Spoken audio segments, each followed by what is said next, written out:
todavía hasta no hace muchos años se usaba este adjetivo. Para una persona que sabía mucho se le decía, es un señor cultivado, muy cultivado. Entonces, va a la paz. Entonces, bueno, esa concepción de la cultura supone que no cualquier cosa vale. ¿Sí? O sea, que hay algunas cosas que son parte de este cultivo y otras que no lo son.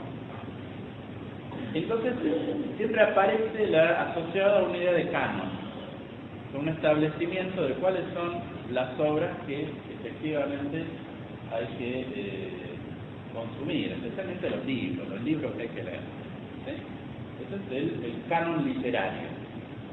Los críticos literarios discuten mucho de eso. Por ejemplo, discuten, bueno, cuáles son los libros que hacen a la literatura argentina.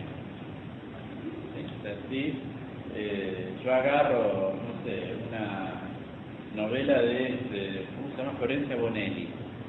¿Es parte del canon literario? No. O sea, si Florencia Bonelli no existiera, la literatura argentina no se perdería gran cosa. Bueno, esa sería la idea que lo que discuten los críticos literarios cuando organizan un canon. Bueno, esto es lo que efectivamente vale la pena leer. Claro, esa idea de o sea, una idea que asocia la cultura a lo que ahora podríamos llamar la alta cultura. ¿Sí? O sea, cantar chacareras no es cultura, cultura es ir al Teatro Colón. Bien. Entonces, bueno, esta frase creo que era de Arnold, ¿no? O sea, es lo mejor que ha sido pensado y dicho en el mundo. Me parece que Arnold, ahora lo mejor que ha sido dicho y pensado en el mundo. ¿Cómo? Sí, es una cosa iluminista, también aristocrática, ¿no? O sea, porque deja fuera a un montón de expresiones culturales. O sea, hoy nosotros estamos en otra época donde, por supuesto, nuestra sensibilidad seguramente tiene el impacto de toda la discusión sobre la posmodernidad, y entonces, aunque no querramos, aunque ninguno de nosotros diga yo soy posmoderno, pero somos más relativistas que hace 50 años, y entonces tendemos a apreciar cosas más heterogéneas y a ponerle valor a cosas más distintas. Pero bueno, hace 150 años el panorama era diferente. Y más cerca también, hace 50 también es cerca. Bueno, eso suponía, bueno, había un objetivo. O sea, la cultura tenía este objetivo de lograr la cohesión social, y aparecía en los escritos de Arnold como el elemento que logra la cohesión y enfrenta los conflictos. Uno dice, bueno, aquello que el progreso mecánico, industrial, económico tiende a disociar, la cultura es la herramienta para reconciliarlo. Entonces, ¿qué hay que hacer con, no vamos a hablar de sectores populares porque no se hablaba en esta época de sectores populares, qué hay que hacer con los pobres y los desamparados?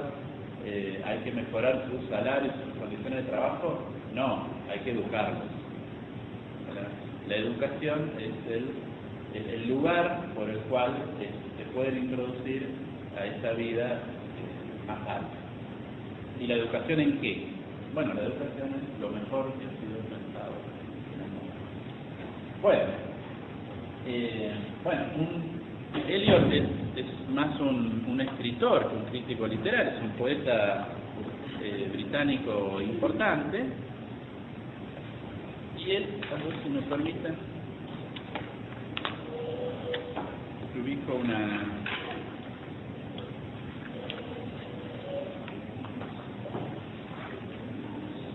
cita que va a ser ilustrativa. Bueno,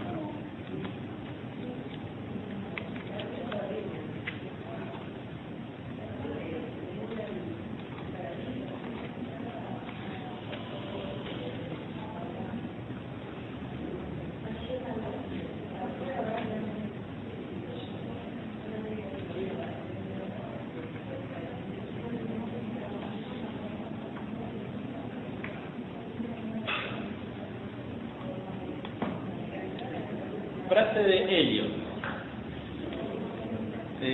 Un texto muy importante en la tradición británica se llama Notas para la definición de la cultura. Es mi parecer, que en la medida en que perfeccionemos los modos de identificarlos en la más tierna edad, educarlos para su papel en el futuro y situarlos en posiciones de mando, a estos individuos que conformarán las élites, todas las distinciones anteriores de clase y de jerarquía se convertirán en un mero vestigio o en simple sombra, y la única distinción de nivel social se producirá entre las élites y el resto de la comunidad, a menos que, tal como puede ocurrir, hubiera un orden de precedencia y de prestigio entre las propias élites. La idea es que, bueno, que hay gente mejor y hay gente peor, que a la gente mejor hay que educarla de una forma apropiada porque son los dirigentes del futuro. Acá está dicho de una forma brutal, pero de maneras mucho menos brutales sigue siendo una línea de pensamiento en las sociedades contemporáneas. De pasar la violencia, de seguridad, educando. Claro, bueno, pero ahí es una educación como masiva, pero uno piensa, no sé, el Colegio Nacional de Buenos Aires. Ahora están en la época en que tienen que rendir el ingreso y entonces salen los diarios de Buenos Aires notas sobre el ingreso, lo exigente que es. El Colegio Nacional de Buenos Aires fue creado con una idea muy parecida a esta y todavía se mantiene hoy. O sea, es una institución que tiene una exigencia para el ingreso muy alta. ¿Y qué es lo que ofrece contraprestación? Bueno, una formación muy importante. Bárbaro. No, una escuela normal es una formación de maestros. La Universidad de Buenos Aires tiene dos colegios, el Colegio Nacional de Buenos Aires y el Colegio Carlos Pellegrini. El Nacional de Buenos Aires es el colegio donde ha pasado, por ahí pasó, por esas aulas, una parte importante de la dirigencia argentina, por lo menos de los años que van de 1890 a 1950, 60, todavía hoy. O sea, hay que tomarse el laburo de ver gente que sea líder de distintas cosas y uno empieza a buscar y dice, se pasó por el Colegio Nacional de Buenos Aires. Muchísimo. ¿Qué iba a decir? Bueno, este es el colegio del que habla Miguel Cané, Juveniles, ¿no? Novela que alguno capaz que leyó en el secundario. Bien, no hay un planteo necesariamente en el Colegio de Buenos Aires con esto de Eliot de reducir este tipo de educación a los sectores de mayor poder adquisitivo, a las clases altas, pero es el resultado necesario. O sea, todavía hoy en el Colegio Nacional de Buenos Aires el ingreso es abierto, cualquiera puede rendir, pero no todos llegan igual. O sea, realmente tiene que ser un chico de clase pobre, tiene que tener condiciones absolutamente excepcionales para poder ingresar. Y en cambio, un pibe que no tenga condiciones tan excepcionales, pero que sea una clase media alta, tiene atrás el aparato de apoyo de los padres, los institutos para formarse antes. Y bueno, llega. Entonces, eso es como una consecuencia necesaria de esta forma de encarar la cosa. Bien, entonces, ese tipo de instituciones, incluso las que tenemos nosotros y otras, o sea, hubo un aparato estatal de apoyo a la cultura alta que, bueno, no tuvo, por supuesto, la cultura popular. O sea, uno todavía hoy puede ir a Buenos Aires y puede ir al Teatro Colón para ver lo que sería la cultura clásica, o puede ir al Centro Cultural San Martín para ver expresiones más contemporáneas. Y bueno, no está el Palacio de la Chacarera. O sea, para escuchar Chacarera que era una peña. Y una vez al año hacen una función así como para mostrar, digamos, que es parte de la cultura argentina en el Colón. Una vez al año, por ahí.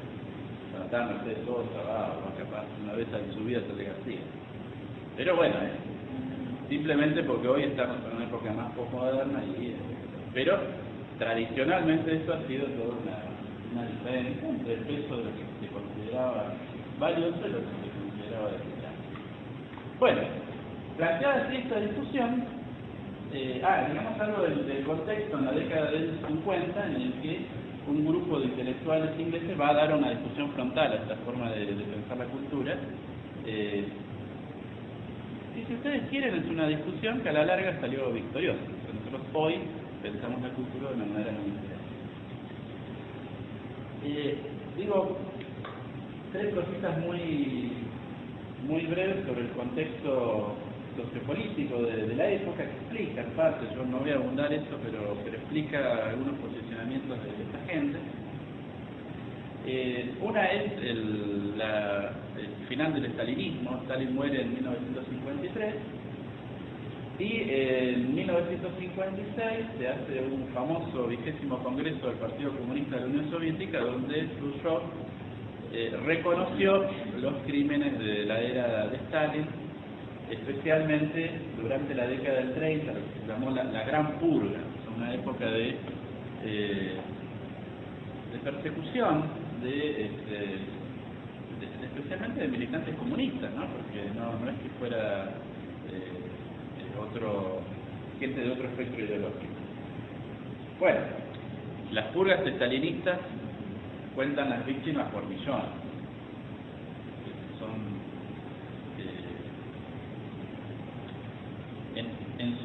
en la dimensión de la tragedia son comparables al nazismo. No voy a introducir una discusión política si son iguales, ¿no? Pero digamos, fue realmente una época muy trágica para Rusia, para la Unión Soviética, y el reconocimiento de eso fue un impacto muy fuerte en la izquierda europea. O sea, ¿por qué? Porque bueno, todavía Stalin era la figura que era considerado el vencedor de la Segunda Guerra Mundial. Efectivamente lo fue, ¿no? O sea,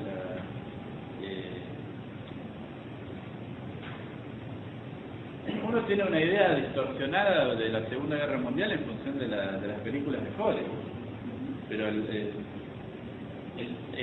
los frentes que no fueron el frente del este, el frente soviético, debe ser más o menos el 10% de la Segunda Guerra Mundial. O sea, la Segunda Guerra Mundial se peleó y se decidió en el frente soviético. ¿Cómo? Claro, no, pero además es ahí donde hubo millones de muertos, de bajas, tanto del lado alemán como del lado ruso, más del lado ruso. O sea, uno tiene la idea, no sé, de la campaña en el Pacífico, además, y eso fue, no sé, un vueltizo en el contexto de lo que fue la Segunda Guerra Mundial. Bien, entonces, Stalin fue efectivamente el que derrotó a Hitler, y para los partidos comunistas, o para los comunistas de todo el mundo, era, bueno, el gran líder. O sea, uno puede leer de esta época las poesías que le dedicó Pablo Neruda, por ejemplo, ¿no? Pablo Neruda, bueno, como un comunista, como cualquier comunista del mundo, solo de la época, solo que, bueno, era una poeta, entonces podemos leer esa poesía. Bien. Entonces, que te digan que este tipo era un asesino loco, de alguna forma fue un impacto muy fuerte. Y en los países del otro lado de la cortina de hierro, bueno, había mecanismos para sostenerlo, pero en los países de Europa Occidental, en donde había partidos comunistas importantes, produjo un exilio de afiliados y especialmente intelectuales.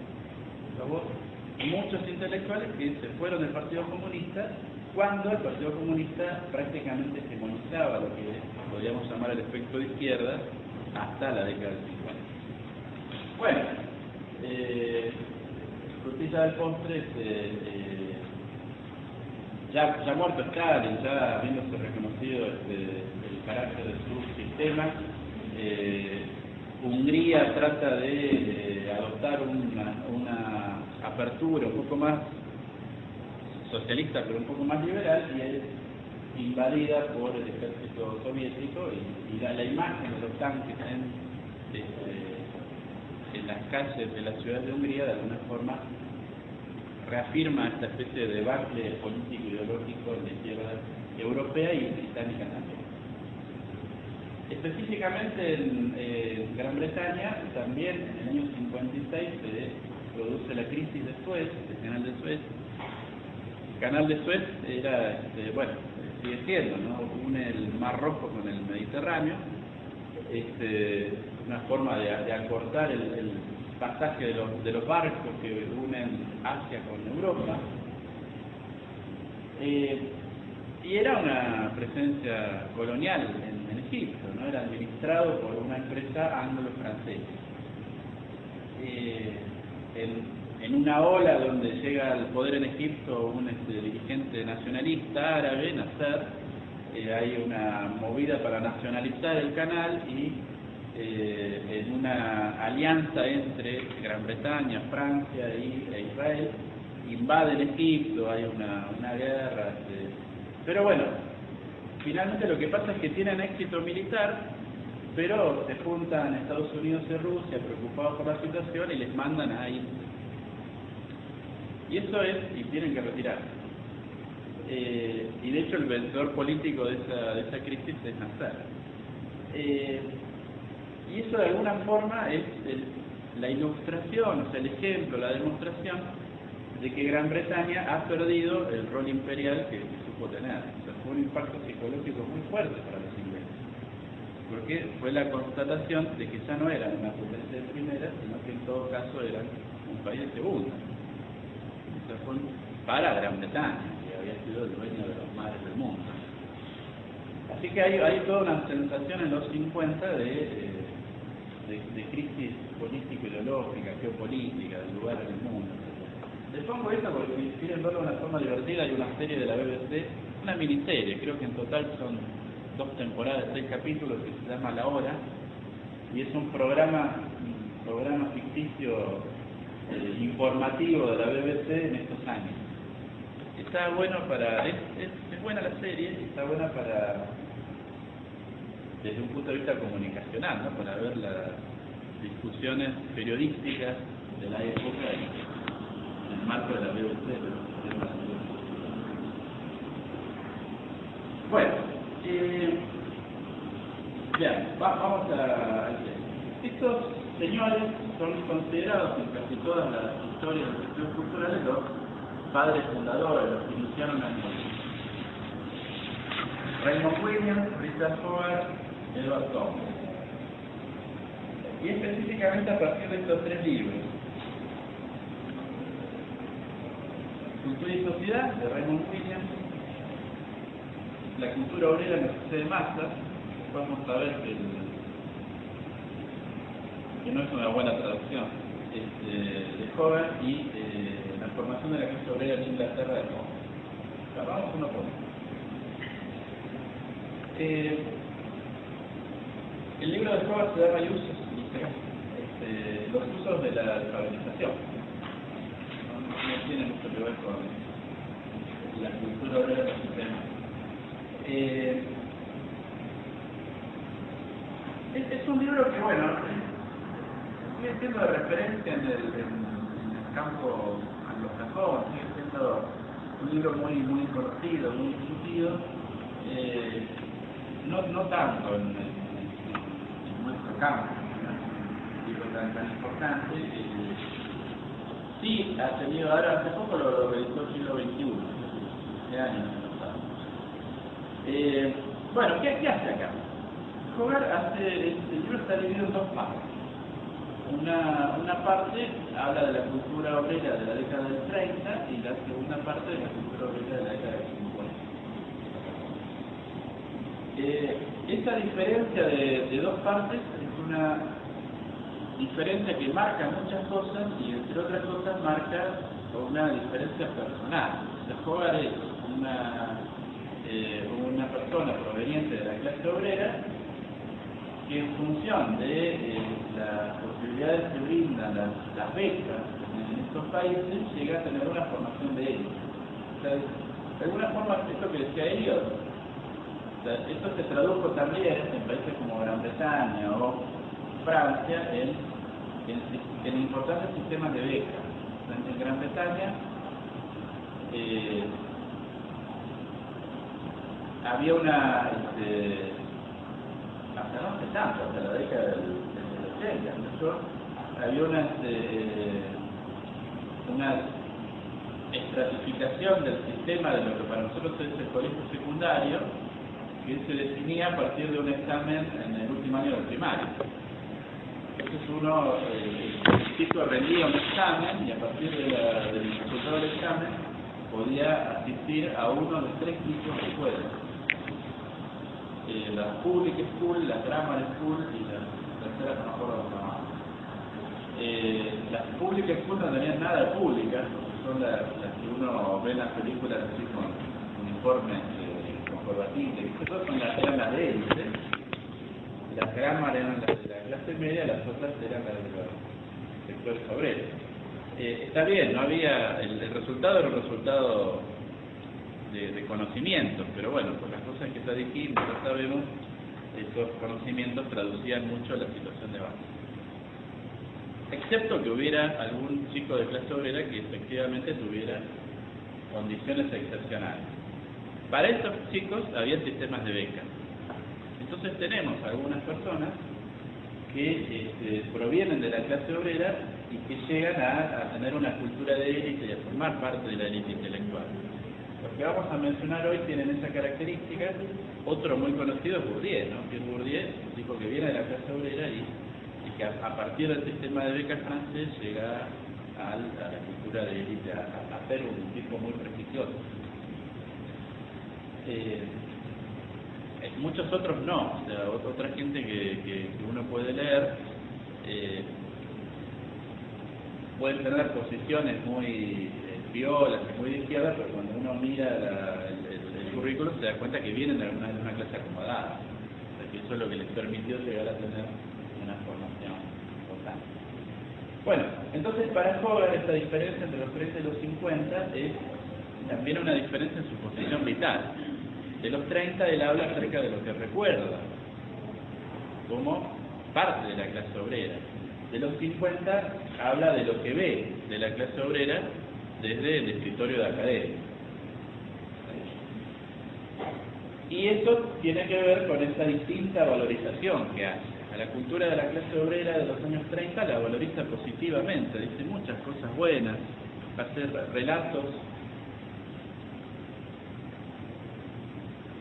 acerca de cómo viven o cómo vivían los obreros y insiste permanentemente en la capacidad de los sectores populares, los sectores obreros de ser creativos en su producción cultural, o sea, de que hacen cosas, de que construyen, de que disfrutan, pero no desde el consumo, sino desde la producción. Y en cambio, cuando mira la cultura de masa de los años 50, lo que ve es que hay una industria que les provee entretenimiento y ve un consumo mucho más pasivo. Por eso plantea esta diferencia entre lo que era la cultura del pueblo y lo que él ve como las cosas que se hacen para el pueblo, y que no las hace el pueblo. Sí, un consumo más pasivo. Entonces tiene una mirada, que es pesimista, ¿no? Y de hecho, dice esto, ¿no? Él piensa los cambios actuales, en la década del 50, está escribiendo esto, han hecho que la clase obrera pierda una valiosa cultura propia. Esa es la parte que uno puede criticar de Hogarth, o sea, el hecho de que no tenga la capacidad de ver pues, cosas positivas o ver esos aspectos productivos y creativos en la cultura obrera del momento en que él estaba escribiendo. Pero en el contexto de lo que veníamos hablando, este libro planteaba una posición muy diferente a las posiciones francamente elitistas que dominaban la crítica cultural inglesa hasta ese momento. Porque lo que hacía era una valorización de la misma cultura que habían criticado tipos como Leavitt, la cultura obrera de las clases 20, 30, donde estos críticos culturales veían solamente una nada cultural, un vacío, una carencia, Hogarth demuestra que ahí esto estaba lleno de un contenido que no podía ser apreciado por ellos mismos. Donde no tiene capacidad de ver lo mismo es en la cultura que él está viviendo, y especialmente en la cultura juvenil. Esta es una representante de una de las primeras, ahora le diríamos tribus urbanas, ¿no? Los Teddy Boys. Teddy Boys. ¿Cómo? Teddy. Sí, los chicos de los chicos así. Qué lindo, ¿no? Pero bueno, ojo que los ingleses después los demonizaron a estos como tipos violentos. No parece muy tierno. Bueno, el Hogarth hace una descripción de estos chicos en un bar, no un pub, porque el pub es una tradición inglesa, ¿no? Sino, no sé, una especie de confitería o de bar de estación de servicio, una cosa así, y donde hay una máquina de discos. No lo traje como para leerlo, pero esas rocolas, ¿vieron? Y entonces hace toda una descripción muy negativa, la música a todo volumen, y todo ruido, es una cosa de viejo, ¿no? Muy de viejo. Bueno, esto no lo ve, ¿no? Esto se le pierde. Bueno, pero sí registra que esto está, por lo menos. Este va a ser un fenómeno importante porque por su importancia cultural, el fenómeno de las subculturas juveniles, pero también porque va a ser importante en la discusión que ahora vamos a seguir. Bueno, lo de Thompson es más específico. Thompson es un historiador, es un señor que se lee en la carrera de historia, ¿no? Nosotros no lo leemos, aunque es recomendable leerlo, si alguno tiene ganas, es un autor formidable. Y... ¿Ah, sí? No, este es otro Thompson. Este es John Thompson. Este es Edward Thompson. Este es un historiador social.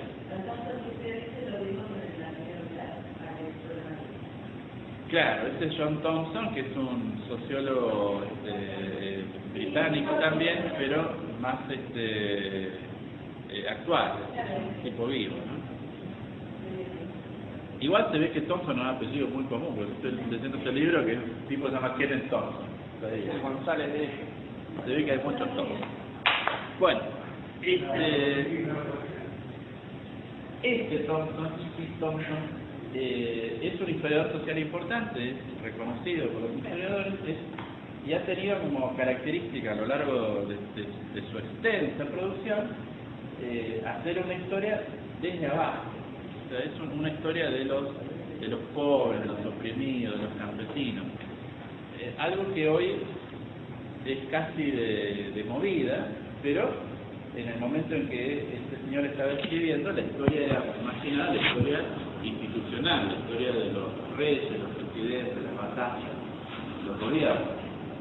Y Thompson hace una historia desde el otro lado de la trama. Y entonces lo que plantea en este libro, que es una historia de la formación de la creación la creación de la clase obrera, entre 1780 y 1930, que es el periodo de Thomas, analiza cómo la clase obrera surge, pero surge en una dialéctica entre la imposición de la burguesía.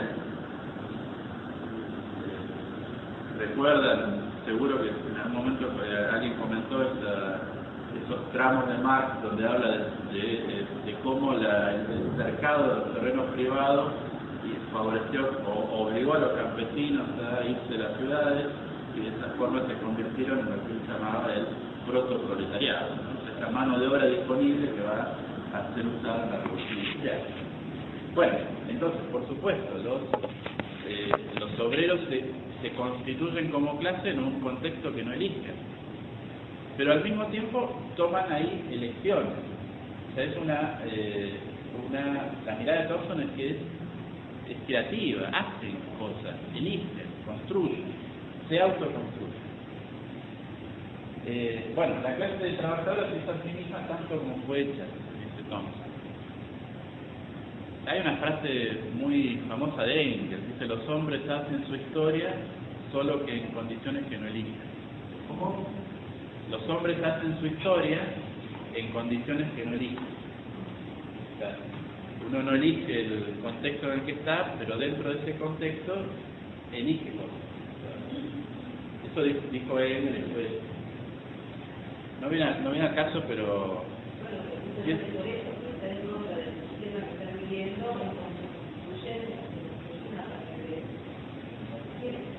Claro, a ver.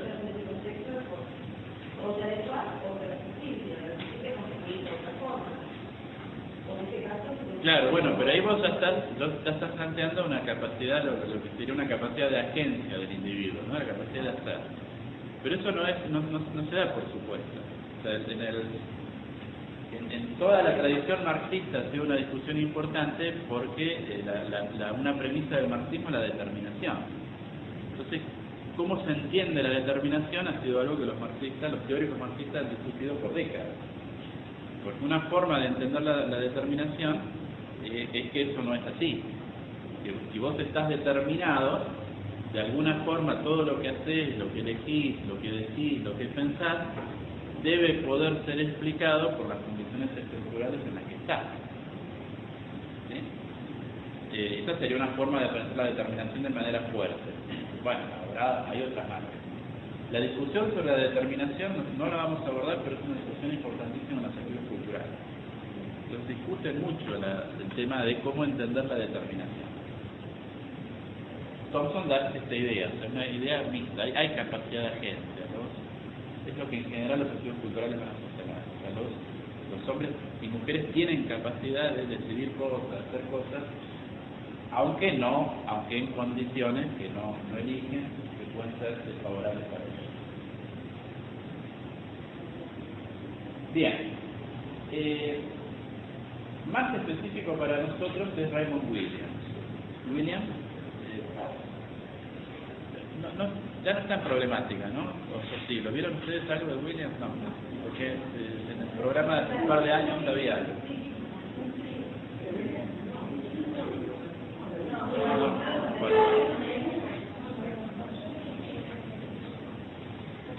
Williams es un profesor de literatura, digamos, también proveniente de la clase obrera, y también se incorpora a las élites intelectuales británicas, es profesor en la Universidad de Cambridge a lo largo de toda su vida. Es un tipo que tiene una larga producción. Y es un tipo que seguro que vale la pena leer. Hay algunos libros importantes de él para la crítica cultural en general, aunque su punto de vista,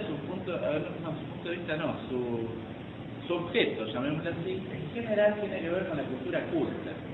O sea, él es un socialista, tiene posiciones muy claras y muy lúcidas, sorprendentemente lúcidas, voy a decir yo. ¿En qué sentido?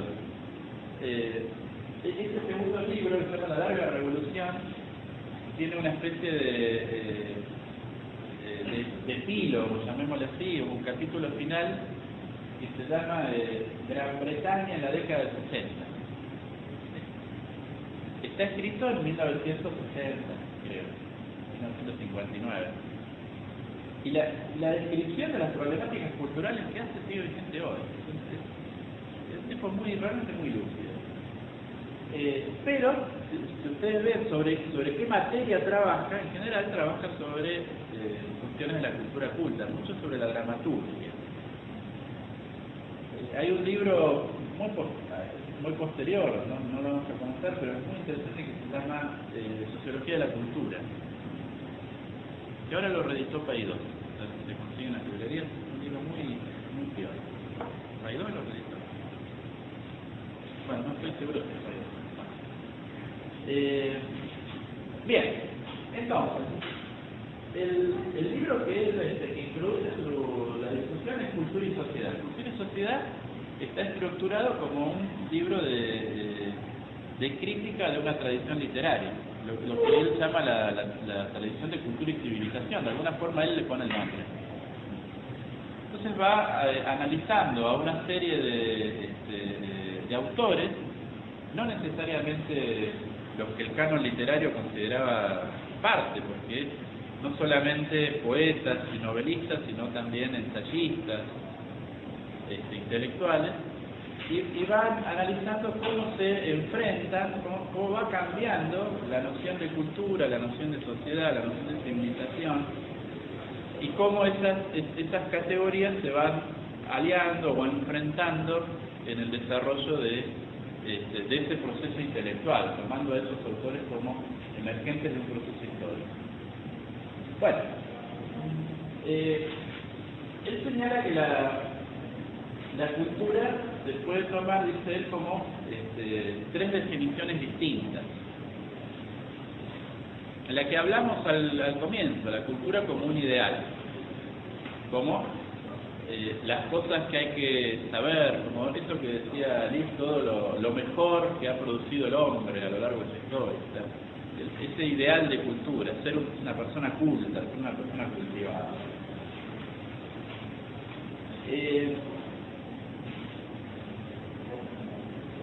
Ese ideal es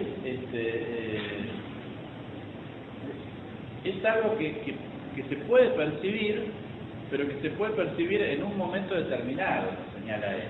O sea, nosotros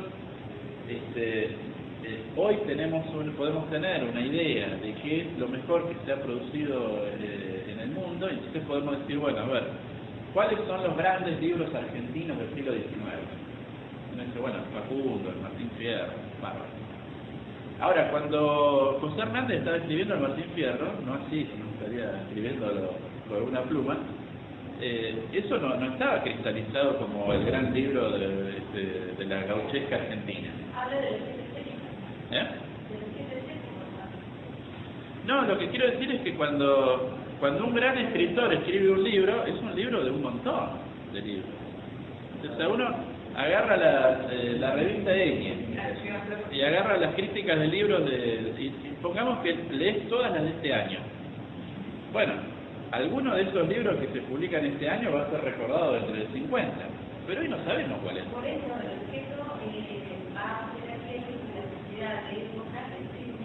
Claro, pero eso se ve siempre después. No, lo que dice es, nosotros hoy tenemos una idea de la cultura, pero cuando miramos para atrás es una idea, es una tradición selectiva que hacemos. Ese ideal que tenemos siempre es una selección respecto al pasado. O sea, no arbitrario. Arbitrario no. ¿Cómo? Bueno, cuando Colón descubrió América, lo que le decían era, es una pavada, cualquiera que agarre un barco y vaya para ese lado, llega a América. O sea, en el momento es difícil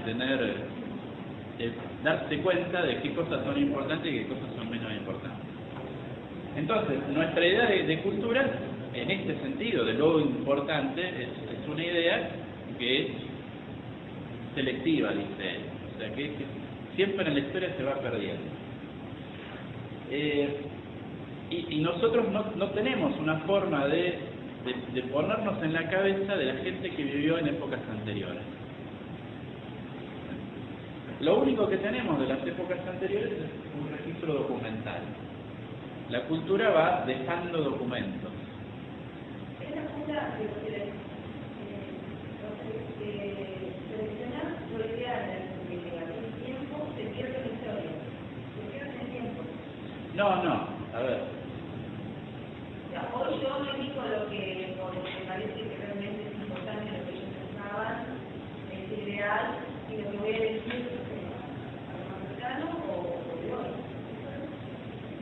ver, no. A ver si puedo aclararlo. Es un poco el planteo de la hermenéutica, dejar el objeto cultural en la época en la que fue concebido y con la cabeza del momento. Cosa que no se puede hacer. Cosa que es imposible. Es imposible reconstruir la cabeza del tipo que vivió hace 200 años.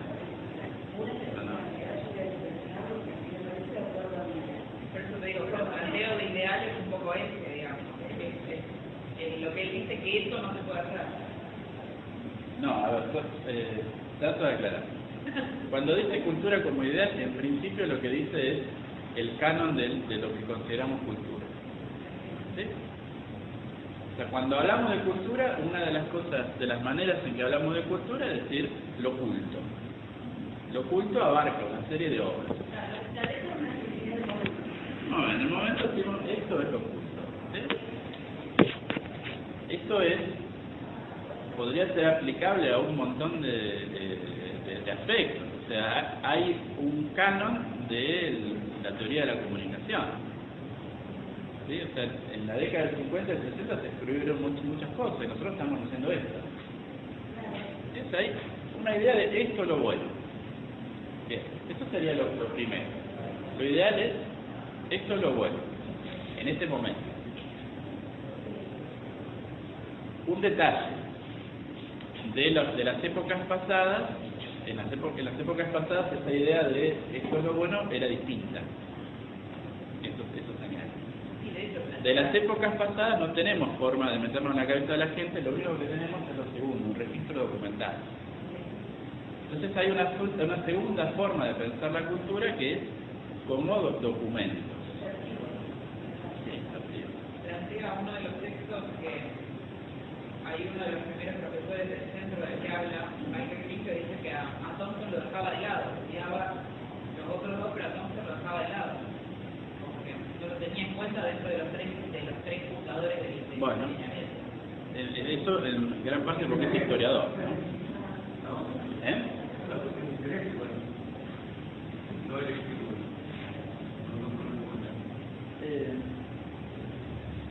A ver si puedo ser más preciso. Primera forma. Estamos hablando de definiciones de cultura. ¿Qué cosa es la cultura? ¿Sí? Primera forma, la cultura es lo más. Segunda forma, la cultura de una época es lo que esa época nos dejó. Uno dice, bueno, a ver, ¿cómo era la cultura de los romanos que vivían en el Imperio Romano? Y bueno, la forma que lo que nosotros sabemos de ellos es lo que ellos nos dejaron. Nos dejaron pinturas, nos dejaron escritos, nos dejaron construcciones. Es otra forma de pensar la cultura. Tercera forma, como modo de vida, la forma en que piensa la antropología la cultura. Son definiciones que son contrapuestas, pero cuando hablamos de cultura hablamos de algunas de estas tres cosas. ¿Sí? Y a veces mezclamos. ¿Está bien? ¿Cómo? No, sí, o sea, cultura es una palabra que sirve para muchas cosas. Él trata de clarificar, bueno, ¿para qué sirve? Sí, igual, me quedo pensando, no sé si lo decís vos o lo dice el autor, que no se puede llegar a la cabeza de los autores de 200 años atrás, y yo me estoy poniendo a pensar, no sé, tal vez con estudios culturales, multidisciplinarios, históricos, antropológicos, filosóficos, me cuesta creer que no se pueda llegar al pensamiento, a la cultura de esos autores en ese momento. Bueno, lo tiro al aire, ¿no? Es como que... William dice que no se puede. Yo, a mí lo dice William, por eso, lo dice William. Lo dice William y a mí me convence. Yo creo que no se puede. Él utiliza este último concepto, es un concepto muy conocido de estructuras del sentido. Él dice que una sociedad, una comunidad humana en un momento determinado tiene una forma de sentir las cosas que es irrecuperable después. Que nosotros algo podemos recuperar, aunque hay una diferencia. Él pone este ejemplo, dice, bueno, a ver, si le preguntan a un profesor de literatura inglés, bueno, a ver, dígame qué características tiene la novela inglesa del siglo XIX, seguro que le va a decir, bueno, la novela inglesa del siglo XIX es así, asá, es individualista, está basada en estas cosas. Bueno, ¿cuántas novelas leyó usted? Y capaz que leyó, con mucha suerte, 20 novelas del siglo XIX. ¿Cuántas novelas se publicaron en el siglo XIX? Decenas de miles. O sea, no hay nadie que haya leído todas las novelas. Y sin embargo, hay algo que como que flota, que unifica toda esta dispersión. Eso sería esa estructura del sentido. Nosotros tenemos una idea de la estructura del sentido de momentos anteriores, pero bueno, no tenemos exactamente la misma perspectiva, la misma mirada, ¿no? Bueno, valores compartidos por una clase, grupo, sociedad. Bien. El mérito que tiene Williams es esto, ¿no? Que amplía la noción de cultura y el trabajo de la crítica cultural, de la investigación sobre la cultura, a campos que no estaban contemplados por la crítica cultural inglesa de la época. Inglesa de otros países tampoco. O sea, le da legitimidad. Y de hecho, el segundo libro que publica, La Larga Revolución, es una historia cultural de los medios de comunicación británicos, de la prensa popular británica, donde hace un análisis que voy a decir que no siempre coincide con las cosas que decimos como reproducción didáctica, porque uno como profesor simplifica muchas cosas, porque es mucho más matizada respecto a la relación entre las audiencias, el comercio, las empresas, los periodistas, los oficios que iban apareciendo en los siglos XVIII, XIX, comienzo del XX. Bien, entonces esto ya es un gesto, es decir, a ver, yo que soy profesor de Cambridge, escribo un libro, dedico 2 años de investigación a leer libros de diarios sensacionalistas porque digo, esto vale la pena investigar. En una época en la que los demás colegas de él se dedicaban solamente a Shakespeare. Bueno, esto también es cultura, también hay que investigar.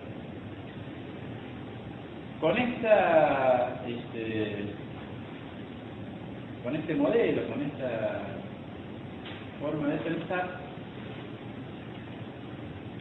Hogarth crea en la Universidad de Birmingham el Centro de los Estudios Culturales Contemporáneos. Creo que no existe más, la verdad. No estoy seguro. O sea, ahí en internet encontré que hay una placa. El foco de los estudios culturales británicos fundado aquí en 1974. Tiene falta de placa del lugar que no existe más. ¿No? Bueno, y a la izquierda hay la tapa de un informe anual del año 68-69 del centro. Y es la tapa es una foto recontra pop. Y eso es interesante traerlo a colación, ¿no? O sea, estamos hablando de los años 60, el centro se fundó en 1964, son años de enorme productividad cultural. O sea, es posible que no haya otra década del último siglo que tenga esa capacidad de inventiva, de creatividad, de ruptura que tuvo la década del 60. Entonces, en medio de esta efervescencia, donde estaban cantando los Beatles, toda la psicodelia y el movimiento hippie, aparece este centro para estudiar, bueno, ¿qué está pasando? ¿Qué está pasando con la cultura en este momento de tanta efervescencia? Hogarth lo dirige en los años iniciales, pero por esta época llega y después se convierte en director la persona que va a ser el eje de los estudios culturales británicos hasta que falleciera el año pasado, Stuart Hall. Stuart Hall es un intelectual de origen jamaiquino que por estos años se muda a Gran Bretaña, capaz que compartió el barco con Bob Marley, puede ser, que hizo el mismo viaje. Y bueno, también es negro, o sea, eso es no es un detalle menor, claro. O sea,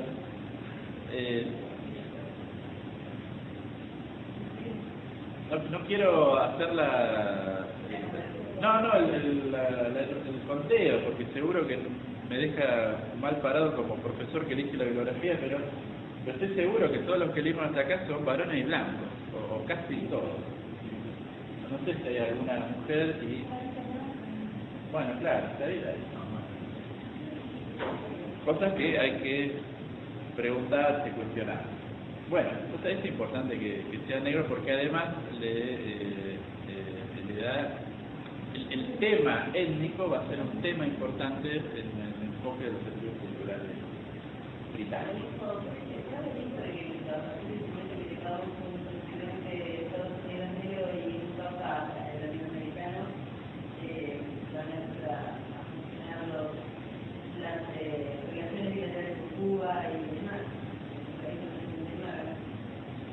¿Quién dijo eso? No sé.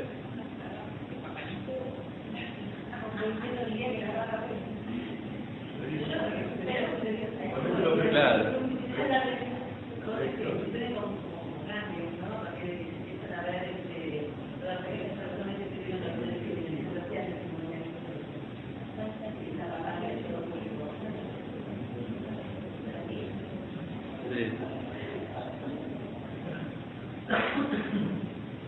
Me hiciste acordar algo que se supo hace relativamente poco de una frase muy enigmática que había dicho Armstrong. ¿Lo saben esto? Armstrong, el que llegó a la Luna, cuando llegó a la Luna dijo en un momento, no me acuerdo el apellido, pero era algo así, como buena suerte señor Smith. Buena suerte señor Smith. No me acuerdo si era Smith, pónganle John, era un apellido. Buena suerte señor Smith. Y le preguntaron qué había querido decir, no puedo decir. Y estuvo así 50 años, no sé cuánto hace. Y ahora hace un par de años dijo qué quería decir con esta frase. Y explicó que el señor Smith, póngale, se había muerto. Entonces, por eso él podía ahora explicar qué es lo que quería decir. Y dice, cuando era chico, tenía creo que 10, 11 años, estaba jugando con su hermana y jugando con una pelota de béisbol y la pelota cayó en la casa del vecino y él fue a buscarla. Cuando fue a buscarla, escuchó que los vecinos, el señor y la señora Smith, estaban discutiendo. Y discutían porque él quería que ella le hiciera sexo oral.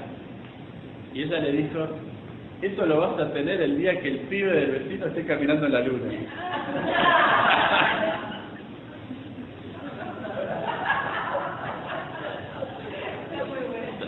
Bueno, y el otro, lo del Papa argentino y el presidente negro, ¿verdad? Sí, vivía en el 69, vivía. Así que... Por eso Armstrong esperó a que se muriera para contar esta parte de la anécdota. Bueno.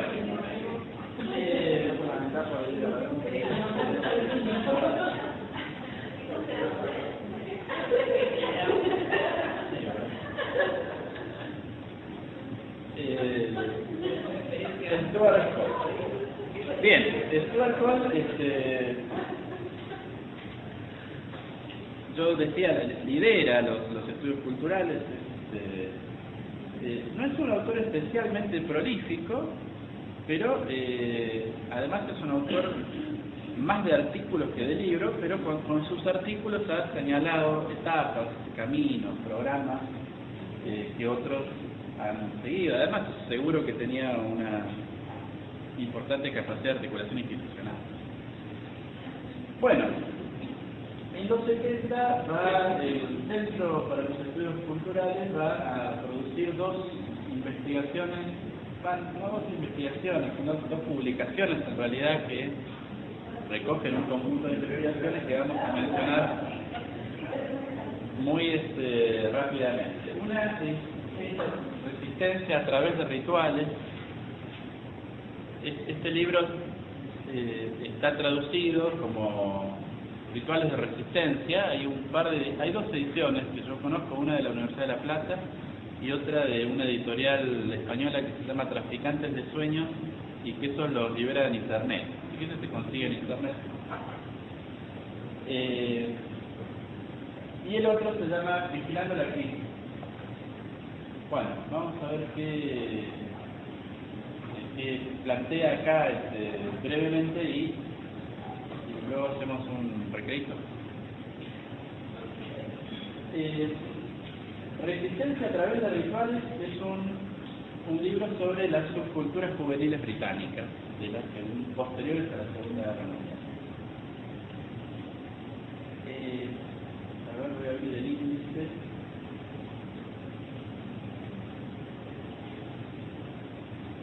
O sea, toman como objeto a las subculturas bueno, contemporáneas del comienzo de los 70, pero también las anteriores. ¿Cuáles? Bueno, los Teddy Boys, digo, los mods, los que tenían el pelito tipo los Beatles en su primera época. Mod, M-O-D. Los skinheads, hippies, rastas. Bueno, el libro tiene una serie de descripciones etnográficas de estos grupos, por eso es que es un libro que es importante para todos aquellos que se abocan al estudio de lo que hoy se llama más tribus urbanas o subculturas. O sea, es un libro de referencia para ellos. O sea, hay una serie de descripciones de tipo etnográfico, de miradas acerca de cómo son cómo viven estas comunidades, estas subculturas, de qué forma se mueven, cómo se articulan, qué cosas piensan, qué valores sostienen, qué usos culturales realizan. Y plantea en general una preocupación, llamémosle así, por interpretar esas subculturas en términos de respuesta de fracciones de la clase obrera a la situación de crisis que atravesaba Gran Bretaña. Esta tesis va a ser posiblemente la más discutida del Centro de Estudios Culturales, porque bueno, tal vez la deriva de los estudios culturales o de los estudios sobre subculturas y sobre juventud, y tal vez por una cuestión de impacto del posmodernismo, y tal vez porque hay un cambio cultural, pero tienden a acentuar hoy más aspectos estéticos por sobre aspectos de posición estructural. Pero para ellos esto era importante por lo menos de analizar, o sea, y va a ser importante en lo que vamos a ver después, por eso lo resalto. O sea, ¿cuál es la relación entre la posición que tiene una persona en la estructura y las opciones culturales que adopta? ¿Cómo estaba la Inglaterra? Es una época de recesión. 60 y 70 son épocas de recesión económica en Gran Bretaña, que recién se va a recuperar Gran Bretaña con las políticas neoliberales de Thatcher a partir del comienzo de los 80. Es época inflacionaria, recesiva, hay desempleo.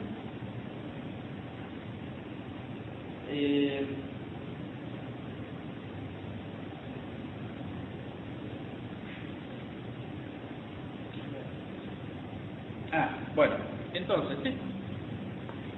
A ver, voy a retomar una cosa.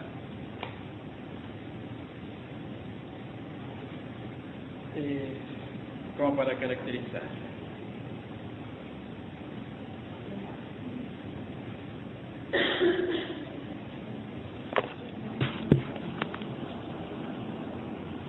Bueno, este es un exponente actual de los estudios culturales, se llama Lauren Bronsfeld, libro más o menos reciente, Estudios Culturales en Tiempos Futuros.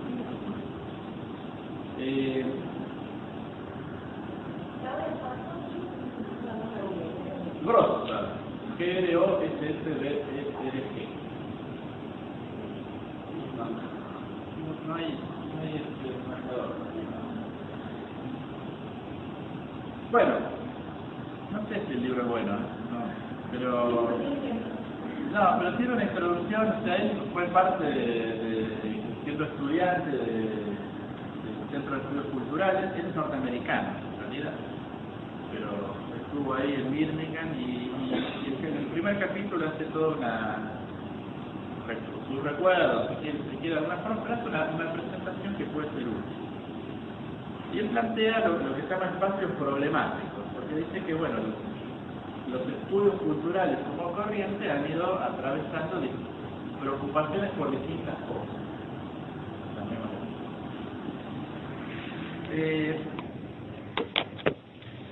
La primera, dice, es una problemática relacionada con las luchas epistemológicas, lo llama él.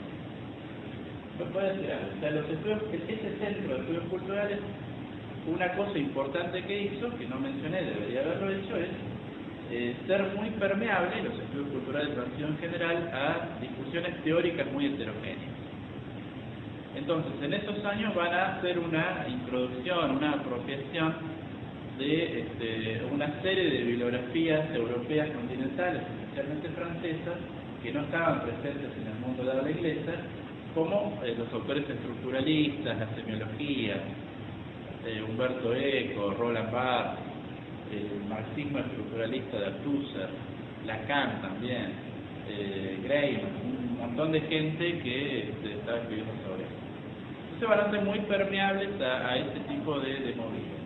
Entonces, una primera cosa que es importante si uno quisiera hacer una historia de los estudios culturales, cosa que a nosotros no nos interesa hacer, es toda la discusión teórica.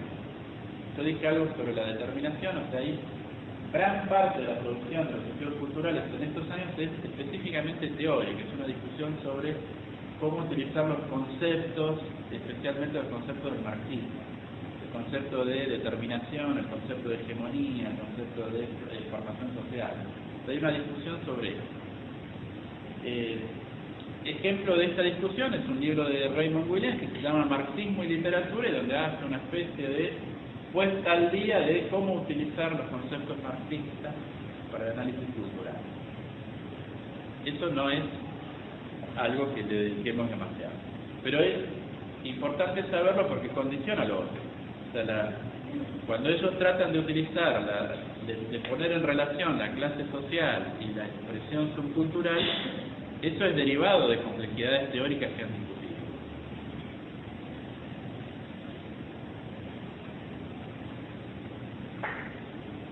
Muy a pasar. Nosotros vamos a utilizar o vamos a mencionar un concepto muy específico que se llama modo de destinación que utiliza David Morley para analizar lecturas de programas televisivos. Bien. Después lo vamos a ver.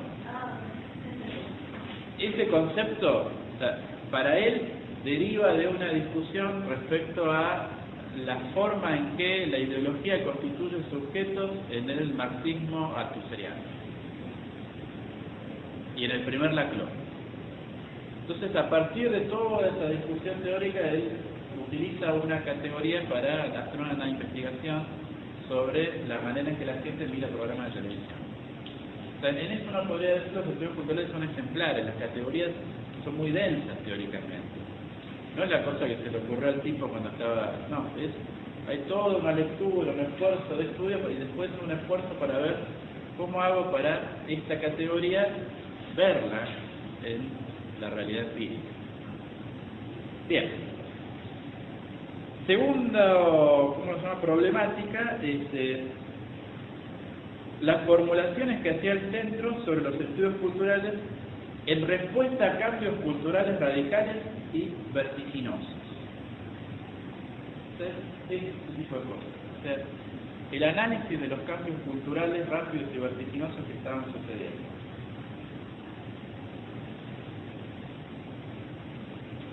Tercer lugar, está el espacio problemático de la agencia y la resistencia, que construye una narrativa, cuyo objeto es desplazar una historia de sumisión mediante una historia de resistencia. Ese es nuestro interés específico. Dice, desplazar una historia de sumisión mediante una historia de resistencia. Ese es nuestro interés específico, digo, porque nosotros específicamente vamos a comenzar los trabajos de los estudios culturales sobre las decodificaciones que hacen las audiencias, que van a hacer esto, van a pasar de una idea de audiencia pasiva a una idea de audiencia activa, proactiva, creativa. Hay un cuarto espacio problemático, dice él, lo digo no tomen nota por favor, de la subjetividad en oposición a las nociones realistas y esencialistas de la identidad, así como a la apelación a la autoridad de la experiencia.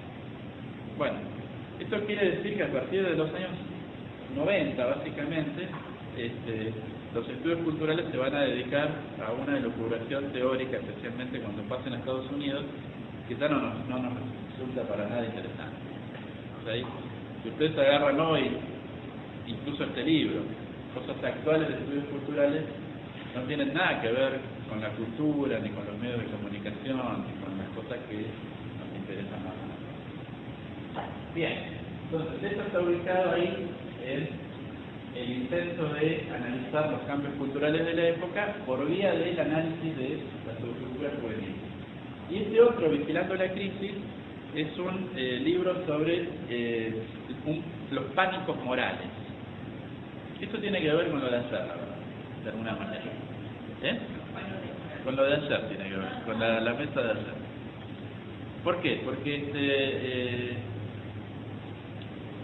en la sociología británica le llaman pánico moral a esta especie de episodios en los cuales a partir de algún hecho aislado se genera una conmoción social donde intervienen los medios de comunicación, los políticos, los formadores de opinión, los grupos de presión, buscando medidas que contengan algún tipo de cosa mala que está sucediendo en la sociedad y que es un peligro para toda la sociedad. Podríamos decir, bueno, a ver, el ciberbullying, ¿sí? Está bueno.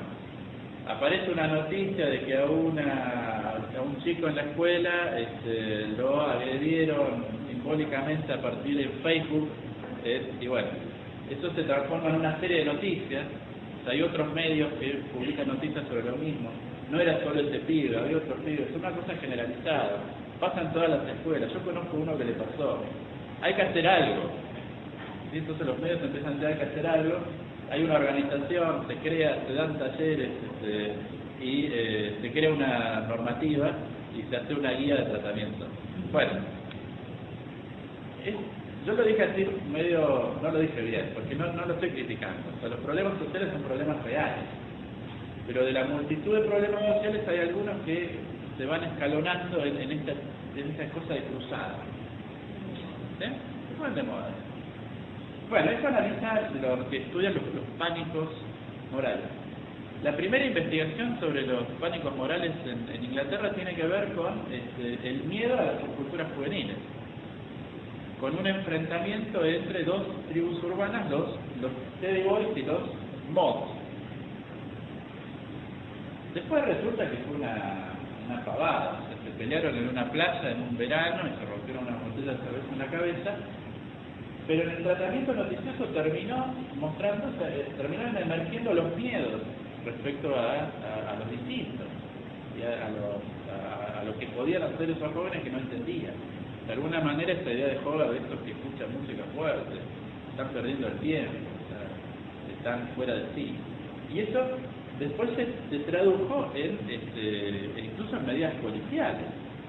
O sea, en normas en los balnearios, en la prohibición de estar a determinada hora, de consumir alcohol en la calle, hasta de vestirse de determinada manera. O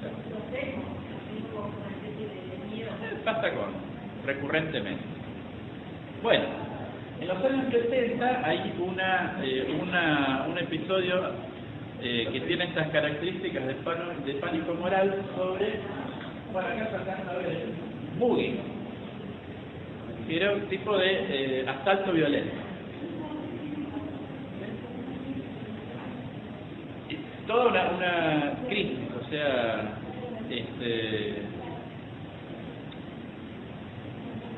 que tiene consecuencias. A ver si me encuentro.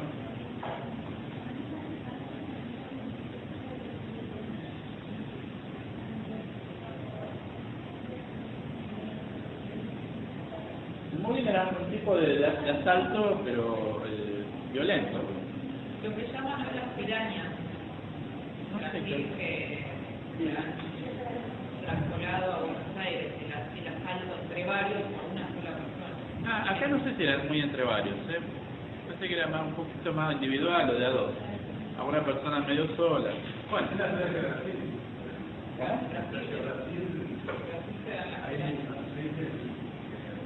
Hormigas, que bajan el morro a la playa en el río, y ahí le pesca negro, todo descontrolado, y empiezan a rodar y vuelven vuelta a la Bueno.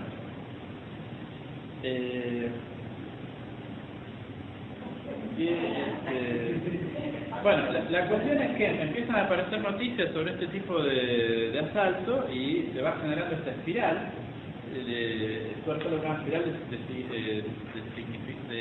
significación, creo que se llama. Esta espiral en la cual hay cada vez más noticias. Esto tiene que ver con las rutinas productivas de los medios, etcétera. No lo vamos a ver ahora, pero bueno, hay un crecimiento de las noticias sobre esto, hay presión sobre las autoridades toman medidas, y la cosa termina o se va escalando, y llegamos a un caso donde a dos jóvenes, a uno se los condenó a 20 años de prisión y al otro a 10 años de prisión, y lo que habían hecho era asaltar a un hombre en un baldío y le habían robado 30 peniques, 30 centavos. En medio de lo que ayer comentaba el diputado sobre este chico que había cometido un asalto y después se había peleado con el vecino y tenía una sentencia de 12 años. Efectivamente hay una discrecionalidad. Bueno, la cuestión es que pese a esto, en las encuestas que se hacían en el momento, el 90% de los entrevistados pedían penas más severas, como una forma de enfrentar esto. Lo que hace su alcohol y el grupo de gente con el que trabaja esto es demostrar dos cosas. Una, que no viene al caso, que es que el crimen ese tipo de crimen no había aumentado, o sea que tenía más que ver con la dinámica mediática que con un cambio real en la sociedad. Y lo segundo, que había un direccionamiento respecto a la tipología del criminal que tenía que ver con sus características sociales y raciales. Entonces ellos denuncian que la escalada sobre el bullying en realidad era una forma que tenía la sociedad británica de enfrentarse a la nueva realidad de la inmigración negra y la incapacidad que tenía de absorberlos a la sociedad, a estas personas. Entonces había oculto bajo...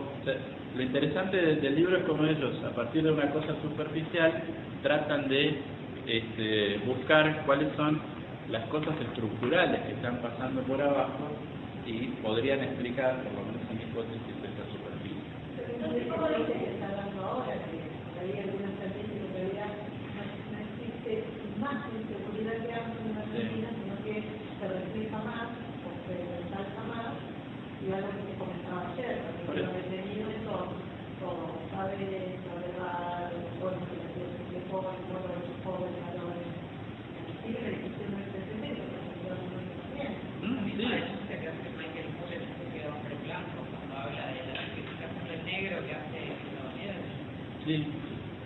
Bueno, o sea, digamos, es una investigación que abona esto. O sea, hoy posiblemente la cuestión está más presente en las agendas de discusión. Puede haber algo como lo de ayer, puede haber un diputado nacional. O sea, no quiero hacer apología de nada, pero me refiero, bueno, es demostrativo de un estado de la discusión en la sociedad argentina distinto hace 30 años, y en otros países también.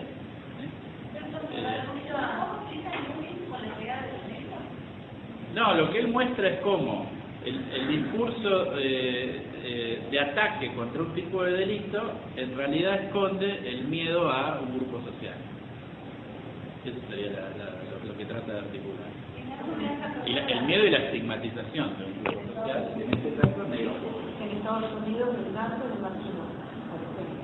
Claro. Bueno, ahora vieron esto que pasó, que dos hermanos, tipo grandes, no dice boludo importante, pero le pegaron a un indigente mexicano, latino, con una barra de hierro. Y la justificación fue, tiene razón Donald Trump, estos tipos no tienen que estar acá. Lo peor de todo es que le preguntaron a Donald Trump qué decía sobre el caso, y dijo, algunos de mis seguidores son muy apasionados. Bueno, ¿Cómo lo creo?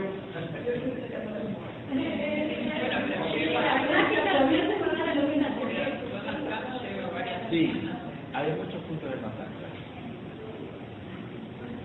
¿Hacemos un recrito? Escuché, algunos de mis seguidores se toman la campaña muy a pecho.